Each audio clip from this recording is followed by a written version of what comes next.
Joining us for a conversation on healthy aging with dignity and purpose, please welcome Joanne Jenkins, Chief Executive Officer, AARP, and Moderator Meredith Vieira, Executive Producer and Anchor, Founder and CEO of Meredith Vieira Productions. I care so much about not just living a long life, because it's better than the alternative, obviously, but living a life that is healthy and a life of purpose. So when you talk about healthy longevity, what do you mean, Joanne? What comes to your mind?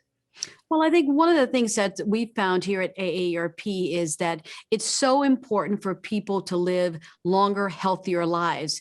And how can we as an organization who's out there supporting people 50 and older, how do we help them get to that stage that they are thriving in their 50 plus years? And that's about making personal choices in our own lives. I think we've all sort of stepped back during COVID to say, hey, I need to make some changes about how I eat, how I exercise. We know that people's personal choices about their own health, meaning eating healthier and exercising, actually controls 60% of their health outcomes, 20% based on the medical care they receive, and then another 20% based on their DNA, hereditary. And so we actually are in control of over 60% based on how we live our lives. And so for AARP, we're focused on providing safe and affordable healthcare, helping people get the content and information so they can be better informed. And as a result of COVID, much more attention on what it looks and feels like to be in a nursing home, having long-term care, as we've seen so many people have to deal with in this last year of COVID. Yeah, so it's really interesting because on the one hand, COVID has been so isolating for all of us, and obviously many people have lost their lives or become ill. On the other hand, it has given us the opportunity to step back and really assess our health and what we need to do moving forward to live better lives and purposeful lives. So what are three things that we can do to help empower people to do just that? Well, I always call it the health, wealth, and self, that we have to really focus on health security to make sure that not only people have access to health, but it's safe and affordable, that we have to look at financial resilience. The worst thing that could possibly happen is that we live this long, healthier life and not have the financial means to be able to financially afford that longer life. And then a self, that personal fulfillment. How do we address those issues of loneliness and isolation? We know that someone who is lonely, it's equivalent to smoking 15 cigarettes a day. The health outcomes really change the dynamics of your health outcomes if in fact you're a smoker. And so my shorthand for that is health, wealth, and self. How do we continue to help people focus on those three areas? And what can AARP do to make them more informed, more educated about the choices that they make in their own lives? So let's break it down. Starting with health, what do you tell people? Well, I think I'll give you a perfect example for myself, since I've been working at home this last year. And I used to tell people all the time, well, I would eat healthier if I wasn't on the road 3 days a week traveling and doing this. And so it was like, okay, I really have no excuses anymore. I really do need to eat healthier and exercise. And so I've started a walking regimen, eating healthier. And my health data is 100% better than it was when I was on the road traveling every day. And so that is sort of from that personal choice. In terms of the finances, so many people in this country are solely dependent on Social Security as their only means of income. And Social Security was never meant to be the only source of income. So how do we think about the fact that people 50 and over still want to work? Many of them are still in the workplace. They're still giving back, whether they have to work or whether they want to work. But how do you think about Social Security as part of a solution to having financial well-being? And then in that personal fulfillment space, how do we stay connected with friends and families? Obviously, we've all learned how to use technology much more efficiently with Zoom and Microsoft Teams and all these other different kind of software packages. But we used to think at AARP that, okay, we had a 3 to 5 year strategy about how do we bring people up to speed on the use of this technology. technology. And COVID made us do that in 30 days, 60 days to really, bring the 50 plus population, many of who were already there, and using technology, not just to stay connected to family and friends, but to have medical appointments and do all of those things that we used to think you had to be there in person to do. Yeah, I mean, I'm fortunate to have 3 adult children who I've called on so much during this pandemic, because I realized I really was not particularly tech savvy, and that's not a good thing in this day and age. You really need to get on the bandwagon and learn how to use it properly. But we're talking, and I love those choices that you've offered. But we live in a world that is not equal. There's a lot of inequity. How do you deal with that, the disparity? Well, I think this past year has really brought to the forefront the health disparities and the financial disparities that exist, not just here in the US, but really around the world. And that we have to have that front and center and think about that in terms of how do we build a more equitable and inclusive society. I think about it in terms of what I call the 3 Ps, that we have to take a personal responsibility for showing up differently in our communities, in the workplace, in the way we interact with people who may or may not have the same benefits and upbringing that we have had, that we have to make sure that the private sector is stepping up to the plate, that corporations just can't sit back and continue to bring in all of this revenue from customers and yet not take a stand or put their money where their mouth is in communities to make sure that there are employment opportunities and really bring about a just society in our country. How do you get them to do that?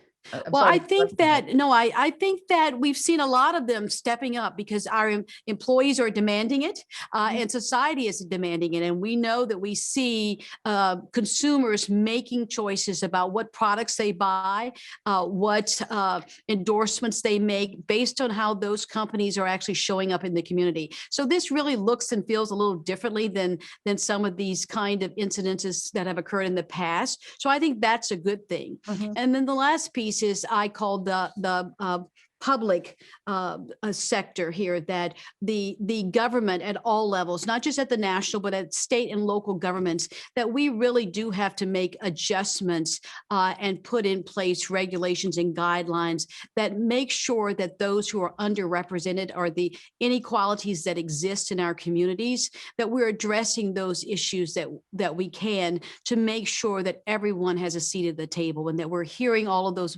different voices. And if we don't close the gap, we really can't accomplish anything, can we, really long term? I don't think so, because I think you will continue to see that gap, whether it's in the financial gap of the top 1% of earners in this country, and seeing the eroding of the middle class, particularly here in the U.S. And COVID, with so many people losing their jobs this past year, and so many in the service industry suffering as a result of closures due to the COVID. And here I'm at our headquarters at 601 East Street, and almost every restaurant in a 2-block area has closed down. And so, they're anxious for all of us to get back into the workplace so that they can revive their businesses. And, some will come back, but some won't. But I think that we all have a responsibility and can make choices to make life better for others around us. Yeah, and I think so many people, Joanne, think of AARP and as well, that's for old folks, but you really take a multi-generational approach to aging, don't you? Yes, well, and we know, particularly here at AARP and in many companies all across the world, that there are 4 to 5 generations in the workplace now. So think about this. A 10-year-old today has a 50% chance of living to be 104, assuming they have access to good quality health care and they eat well. That's amazing. And that the first person to live to be 150 is likely already to be alive today. And that's because of increased knowledge in medicines and in the way we deliver our healthcare system. And so we're going to really have the opportunity to live, particularly our grandkids, to be over 100. The fastest growing age group in this country is people over the age of 80, and the second is people over the age of 100. And so we can't just assume, as our grandparents did, years ago, that, okay, I'm going to retire at 62 and probably die at 68. People are living some 20 and 30 years longer. And we need to make sure that our healthcare system and our financial system, whether it's Social Security, Medicare, Medicaid, that those programs are revamped and revised to make sure that they're in step with our longer lifespans. We have about 2 minutes left, a little under 2. And in that time, Joanne, can you tell us some of the things you're excited about that are happening in labs all over the country? I mean, I know AARP supports so many innovations and products that will make our lives better and more purposeful. Well, we've been really aggressively looking at this through our AARP Innovation Labs, really trying to encourage startup companies to think about those areas of health and wealth.